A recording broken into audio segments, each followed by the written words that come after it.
చాలా సంతోషం. ఈరోజు పండగ పూట కూడా మనందరం కూడా మనం నమ్ముకున్న సిద్ధాంతాలకి మనం నడుచుకునే బాటలో పవన్ కళ్యాణ్ గారి నాయకత్వంలో జనసేన పార్టీ కోసం మీరందరూ కూడా ఈ విధంగా గ్రామ పెద్దలందరూ నిలబడి చక్కటి కార్యక్రమం మన జెండా ఆవిష్కరణ అనేది నిజంగా నేను ఎంతో గర్వపడుతున్నాను. ప్రత్యేకంగా వేమూరు నియోజకవర్గంలో జరగడం ఇంకా నా అదృష్టంగా భావిస్తున్నాను. ఎందుకంటే 83లో మా నాన్నగారు వేమూరు నియోజకవర్గానికి శాసనసభ్యుడిగా, దాని తర్వాత ఆయన రాష్ట్ర ఆర్థిక మంత్రిగా అనేక పదవులు ఆయన అనుభవించి ఇక్కడి నుంచి ఆయన ముఖ్యమంత్రి కూడా అయ్యారు ఆ టైంలో. సో ఆ సందర్భంగా మరొకసారి వేమూరు నియోజకవర్గంలో అధికారికంగా నేను మన పార్టీ తరఫున వచ్చి ఇటువంటి కార్యక్రమం చేయడం నిజంగా నేను ఎంతో అదృష్టంగా భావిస్తున్నాను. ముందుగా గ్రామస్తులందరికీ పేరు పేరున ఎంతోమంది మహిళలు వచ్చారు, చాలా అపూర్వమైన స్వాగతం పలికారు. పెద్దలందరూ కూడా కలిసికట్టుగా చేసుకునే ఈ కార్యక్రమంలో మీ అందరికీ సంక్రాంతి శుభాకాంక్షలు. రేపటి రోజున మనం చేయబోయే ప్రతి కార్యక్రమం కూడా మన పార్టీ బలోపేతం కోసం మీరందరూ ఎంతో ఎదురు చూస్తున్న ఒక మంచి ప్రభుత్వం రావాలని మీరు కోరారు. దానికి సాధికారత అవడానికి కోసం పవన్ కళ్యాణ్ గారు ఇన్ని సంవత్సరాల నుంచి కష్టపడి రాష్ట్రానికి మేలు చేయాలి, భవిష్యత్తుకి మనం ఉపయోగపడాలి, మన బిడ్డలకి మనం ఏమైనా మంచి కార్యక్రమాలు చేయాలనే ఆలోచనతోటి పార్టీని కష్టపడి నడుపుకుంటూ వచ్చారు. ఖచ్చితంగా మన అందరం గుర్తించాల్సింది ఏంటంటే 2014లో ఆయన పార్టీ స్థాపించినప్పుడు చాలామంది ఆయన అవమానపరిచారు, చాలామంది రకరకాల మాటలు అన్నారు, అసలు ఈ పార్టీ అవసరమా అని అన్నారు. కానీ రాష్ట్ర విభజన జరిగిన సందర్భంలో ఆ రోజు ఆంధ్రప్రదేశ్కి ప్రత్యేకంగా మన తెలుగు రాష్ట్రాల మధ్య మన తెలుగు ప్రజలు నలిగిపోతున్నారు. కేవలం పదవుల కోసం కొంతమంది కొన్ని కార్యక్రమాలు చేసుకుంటున్నారు, కానీ ప్రజల గురించి ఆలోచించడం లేదనేది ఆయనలో ఉన్న తపన. ఆ ఆవేదనని ఈ రోజున మనం కష్టపడి పార్టీని ఇంత ముందుకు తీసుకురాగలిగాం.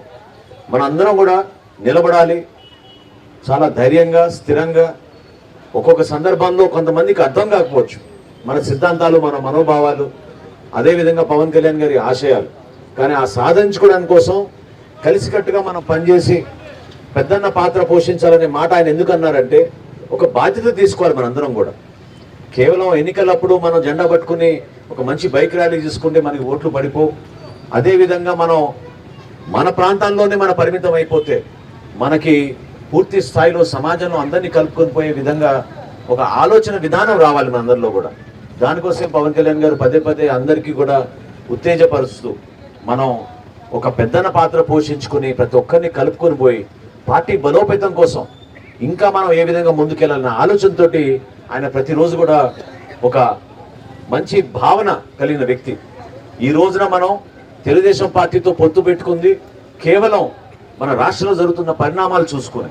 ఎందుకంటే ఇంత దుర్మార్గమైన ఆలోచన కలిగిన వ్యక్తి ఈరోజు రాష్ట్రానికి ముఖ్యమంత్రి అయిపోయి ఏ విధంగా అన్ని ప్రాంతాల్లో కూడా నష్టం జరుగుతుందో, ఏ విధంగా మన బిడ్డలకు ఉపాధి కల్పించలేకపోతున్నామో, ఏ విధంగా కనీసం రోడ్లు వేయడం కాదు కదా, చెడిపోయిన రోడ్లకి కనీసం గుంతలు కూడా పూడ్చలేని ఈ ప్రభుత్వం 5 సంవత్సరాల నుంచి ఎంత నరకం అనుభవించామో మీ అందరికీ తెలుసు. గతంలో నేను ఒక శాసన సభాపతిగా ఉన్నప్పుడు మీ అందరికీ తెలుసు ఏ విధంగా ఒక మార్పు తీసుకొచ్చాం. ఏ గ్రామానికి వెళ్ళినా కూడా కనీసం ప్రజలు కోరుకునేది మంచి రహదారులు, మంచినీటి సౌకర్యం, చేతికి పని. ఈరోజు కనీసం చేతికి పని కల్పించలేని ఈ ప్రభుత్వం రైతుకు కూడా ఆ విధంగానే మోసం కలిగించింది. ఎందుకంటే ప్రతి సందర్భాల్లో కూడా పంట నష్టం జరిగినప్పుడు, మనకి అనేక సందర్భాల్లో తుఫాన్లు వచ్చినప్పుడు, అధిక వర్షాలు కురిసినప్పుడు ఈ ప్రాంత రైతులు కూడా చాలా నష్టపోయారు. చదలవాడ గ్రామంలో, అదేవిధంగా చక్రాయపాలెంలో, ఇటు పక్కన మనం చూస్తే జేవుడిపాడు పాలెంలో అందరూ కూడా మన సోదరు మనలోనే అందరూ ఈ ప్రాంతాల్లోనే మనం కష్టపడి పని చేసుకుంటాం. కానీ రైతుల గురించి ఆలోచించి నిలబడిన ప్రభుత్వం మాత్రం ఈ 5 సంవత్సరాల్లో వైఎస్ఆర్సీపీ ప్రభుత్వం ఎట్టి పరిస్థితుల్లోనూ కాదు.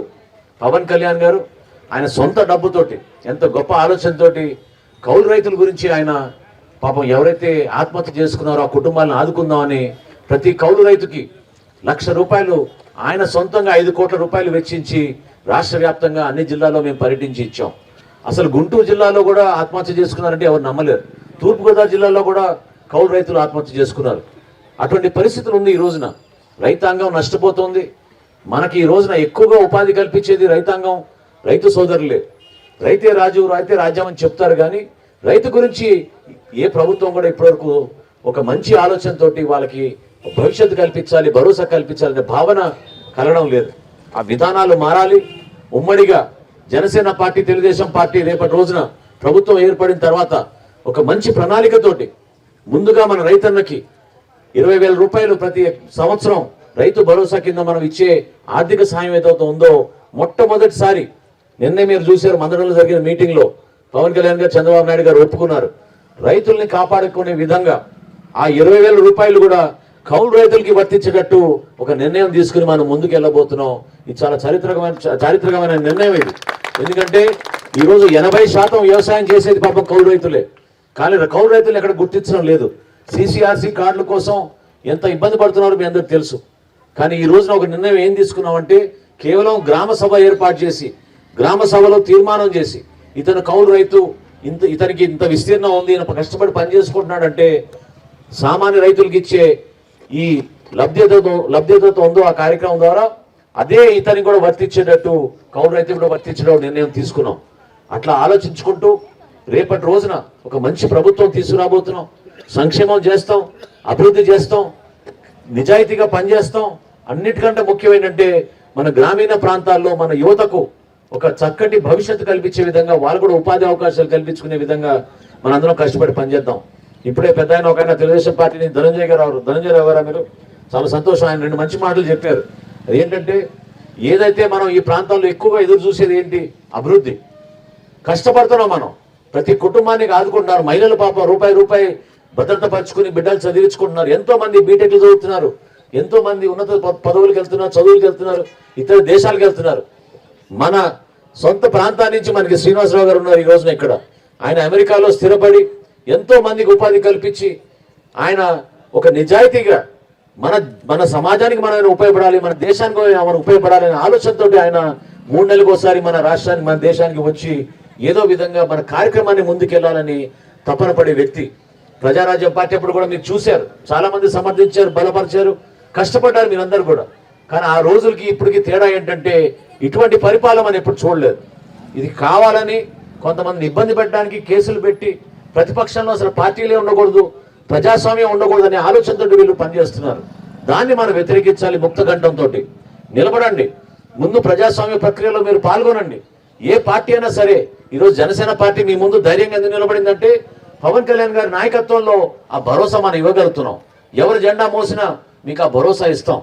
ఈ రోజున భారతదేశంలో ఏ పార్టీ చేయని కార్యక్రమం, పార్టీ ఒక కుటుంబ సభ్యులుగా మనం భావించుకుని ఎవరికైనా ఆపద జరిగి పాపం మృతి చెందితే జనసేన పార్టీ వాళ్ళ కార్యకర్తలకి ఈ రోజున గర్వంగా మేము వెళ్ళి వాళ్ళ ఇంటికి వెళ్ళి ఆ కుటుంబానికి 5 లక్షల రూపాయల ఆర్థిక సాయం జనసేన పార్టీ నుంచి ఇవ్వగలుగుతున్నాం.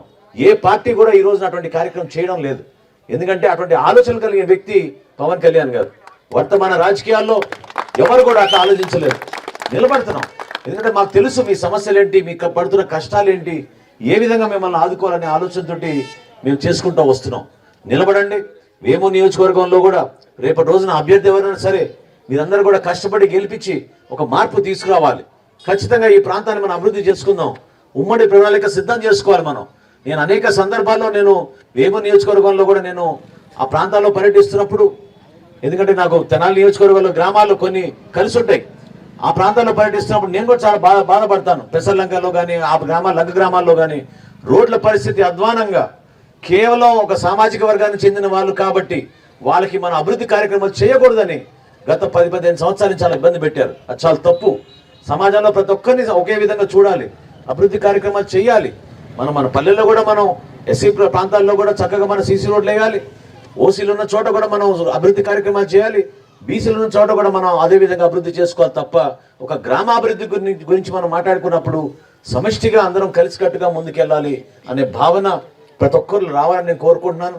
దయచేసి మీరందరూ కూడా ధైర్యంగా నిలబడండి. సమయం వచ్చింది.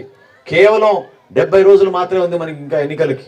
ఈ 70 రోజుల్లో మీరు ఏదైతే కష్టపడి పాపం ఎదుర్కొన్నారో కొన్ని సమస్యలు, ఆ సమస్యలు అధిగమించడానికి మీ వెంట పవన్ కళ్యాణ్ గారు జనసేన పార్టీ నిలబడుతుంది. అదేవిధంగా పొత్తులో భాగంగా ధర్మాన్ని మనం పాటించాలి.